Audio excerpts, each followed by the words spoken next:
أصدقاء كرتونيتا. فيلمنا بيبدأ مع سندريلا بعد ما اتجوزت الأمير، وبيكونوا عايشين حياة سعيدة جدا مع بعض. وبيظهر على الجنب التاني درية ونفيسة اللي مامتهم بتكون مشغلاهم عندها خدامات، وبيبقوا متضايقين جدا من عيشتهم وبيحقدوا على سندريلا لأنها بقت عايشة حياة كلها رفاهية. فبتشوف نفيسة الأمير وسندريلا وهم راكبين على خيل، فبتقرر إنها تمشي وراهم وتراقبهم. فبتلاقي ان الفيران والعرافة عاملين عيد جواز للأمير وسندريلا بمناسبة مرور سنة على جوازهم. وبتشوف العرافة وهي بتستخدم العصاية السحرية بتغير بيها هدوم سندريلا والأمير. وفي وقت ما هم مشغولين بالاحتفال بتسرق نفيسة العصاية وبترجع بيها على البيت، ولما بتروح توريها لمامتها واختها محدش بيصدقها. فبتدخل عليهم العرافة عشان تاخدها منها وتقول لها ان لو مستخدمتهاش صح ممكن تسبب خطر كبير. وبيفضلوا يتخانقوا مع بعض لحد ما نفيسة بتحول العرافة بالغلط لتمثال ومش بتبقى عارفة ترجعها تاني ازاي. وهنا مامتها بتعرف ان العصاية هتبقى مفيدة جدا ليها، فبتاخد مامتها منها العصاية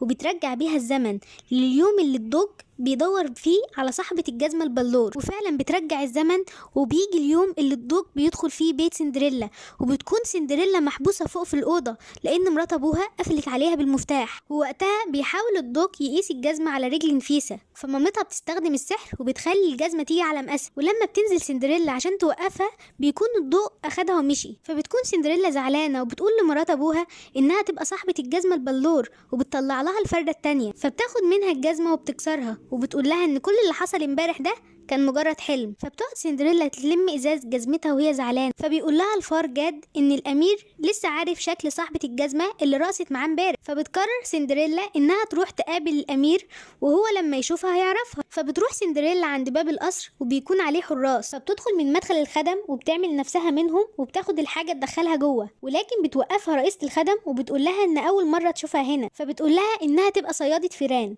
عشان تعرف تدخل القصر. ووقتها الامير بيكون قاعد يتكلم مع باباه عن صاحبة الجزمة، فبيقول لباباه ان مش معقول يعني مفيش غير واحدة بس اللي مقاس جزمتها 29، وبيكون مش عاجبه الوضع. وبعدين بيعرف الامير انهم جابوا صاحبة الجزمة على القصر وبيروح بسرعة عشان يشوفها. ولما بيدخل بيتصدم عشان مش بتبقى هي نفس البنت اللي رقص معاها امبارح، وبيحاول يعتذر منهم وبيقول ان اكيد في سوء تفاهم. ولكن مامتها بتسحره بالعصاية وبتخليه ينسى سندريلا ويفتكر ان نفيسة هي اللي رقصت معاه امبارح في الحفله. وبيروح لباباه عشان يقوله ان خلاص لقى البنت صاحبه الجزمه وبيقوله انه هيتجوزها. وبيكون جاد وجوز سامعين كل اللي حصل، وبتفضل سندريلا تدور على الامير لحد ما بتلاقيه. ولما بتحاول تتكلم معاه وتقوله انها نفسها البنت اللي رقصت معاه امبارح بيكون مش فاكرها، وبيقول لها ان صاحبه الجزمه تبقى نفيسه وانه خلاص هيتجوزها. ووقتها بتيجي رئيسة الخدم تاخدها وتمشي، وبتروح سندريلا عند الفيران وبيحكوا لها اللي حصل وبيقولوا لها ان كل ده بسبب مرات ابوها وانها سحرت الامير عشان ينساكي. فبتقرر سندريلا انها لازم تلاقي العصاية السحرية عشان تعرف تفك السحر. وبيروح الامير عشان يرقص مع نفيسة، ولما بيلمس ايديها قلبه بيحس ان مش هي دي البنت. وبعدين بيطلب الامير الكبير انه يقابل نفيسة عشان يتعرف عليها، وبياخدها عشان يعطيها هدية العيلة واللي بتكون صدفة بحر. وبيقول لها انها كانت غالية جدا عند الملكة الام لانها كانت لقيتها على البحر يوم ما هم اتقابلوا. وبيقول لها ان مفيش قوة اكبر من الحب الحقيقي. وبعدين بتروح سندريلا وبتتجسس على الأوضة اللي بتبقى فيها مرات ابوها وبتعرف هي مخبية العصاية فين. وبتكون سندريلا عاوزة تدخل جوه، ولكن الفيران بتوقفها وبيقولوا لها انهم هم اللي هيدخلوا عشان يجيبوا العصاية. وبيدخلوا الأوضة بالراحة عشان محدش يحس بيهم، وبيحاولوا ياخدوا المفتاح ولكن مشاكس بيحطوا ديله عليهم. فلما بيحاولوا يشيلوا الديل بيدخل جوه الدفاية، فبيصحى مشاكس وبيفضل يجري وهو بيصرخ وبيكسر كل الأوضة. فبيستغل جاد انشغالهم وبياخد المفتاح. وبعدين بيكونوا عاوزين حد من الخدم عشان يرتب الأوضة، وقبل ما بيطلبوا بتدخل سندريلا وهي متنكرة على شكل خدامة ومغطية وشها، لكن مرات ابوها بتعرفها وبتكشف شخصيتها. ووقتها بتشوف جاد وجوز وهم معاهم العصاية فبتقول لهم يهربوا بيها بسرعة. ولما مرات باباها بتشوفهم بتقول للحرس انهم يمسكوها لانها حرامية. فالحراس بيجروا ورا سندريلا ومشاكس بيجري ورا جاد وجوز وبيفضلوا يجربوا عليه السحر عشان يخلصوا منه.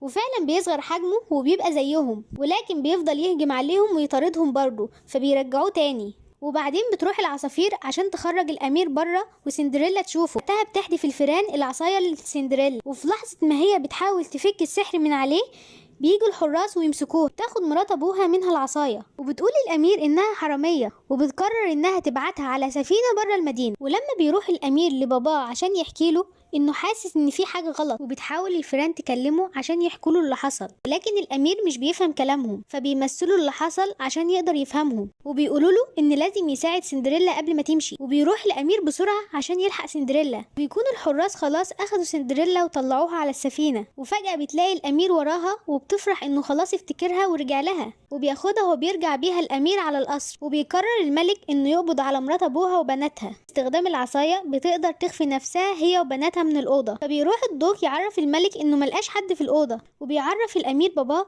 ان سندريلا تبقى البنت اللي هو عاوز يتجوزها. وبيبداوا ان هم يجهزوا للفرح، وبتلبس سندريلا فستان فرحها وبتكون مبسوطه. وبتدخل عليها مرات ابوها وبتقول لها انها حولت نفيسه لنفس شكلها. فبتتضايق سندريلا وبتسال نفيسه هو انت بتحبي الامير؟ وقبل ما نفيسه ترد عليها بتقاطعها مرات ابوها وبتقول لها مفيش حاجه اسمها حب، وبتعمل عليها سحر، بتحبسها هي والفيران جوه قرع عسل وبتحوله العربيه، وبتحول مشاكس لانسان وبتقوله انه ياخدهم وما يرجعش بيهم عايشين، وبياخدهم ويجروا بيهم لبعيد.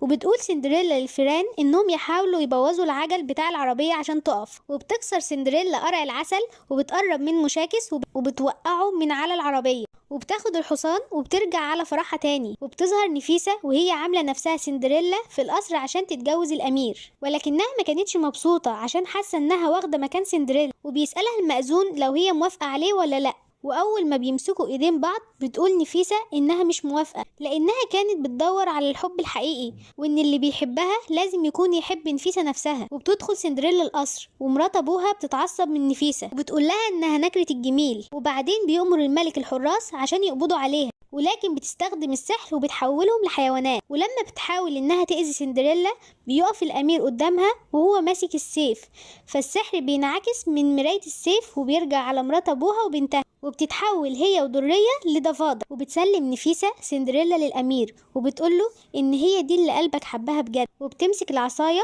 وبترجع نفسها لشكلها الطبيعي، وبتعطي العصاية لسندريلا، ووقتها سندريلا بترجع العرافة من تاني. وبتروح نفيسة عشان ترجع الهدية للملك وبتقوله انها ما تستاهلهاش، فبيقول لها الملك خليها معاكي لاننا كلنا نستاهل اننا نتحب بجد. وبتروح لعرافة عشان تقول لهم انها ترجعهم لحياتهم القديمة، وانهم كانوا اصلا متجوزين ولكن مش بيبقوا فاهمين كلامها. فبتسكت العرافة عشان يتجوزوا من اول وجديد، ويبدأوا يبنوا حب حقيقي بينهم من جديد. وبتعيش سندريلا مع الامير في تبات ونبات. كده يبقى وصلنا لنهاية فيلمنا. سلام.